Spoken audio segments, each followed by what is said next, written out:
காவிரி நீர் விவகாரம் மீண்டும் தமிழக அரசியலில் பரபரப்பை ஏற்படுத்தியுள்ளது. திமுக தலைவர் மு.க.ஸ்டாலின் மேகதாது அணை தொடர்பாக மத்திய மற்றும் கர்நாடக அரசுகளை குற்றம் சாட்டிய நிலையில் அதற்கு பதிலளித்த அமைச்சர் ஆதவ் அர்ஜுனா, காவிரி நீர் அரசியல் அல்ல, அது நமது உரிமை என்று வலியுறுத்தினார். அவர் மேலும் காவிரி விவகாரத்தில் தமிழக அரசு உறுதியான நடவடிக்கை எடுத்து வருவதாகவும் விவசாயிகளின் நலனை முன்னிலைப்படுத்தி செயல்படுவதாகவும் தெரிவித்தார். காவிரி படுகை விவசாயிகளின் வாழ்வாதாரம் பாதிக்கப்படக்கூடாது, அதற்காக அரசு உறுதியுடன் செயல்படுகிறது என்று அர்ஜுனா கூறினார்.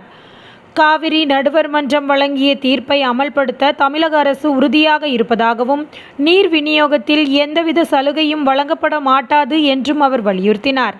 இது அரசியல் பிரச்சினை அல்ல, தமிழ்நாட்டின் உரிமை என்ற அவரது கருத்து விவசாயிகள் மத்தியில் பெரும் வரவேற்பை பெற்றுள்ளது.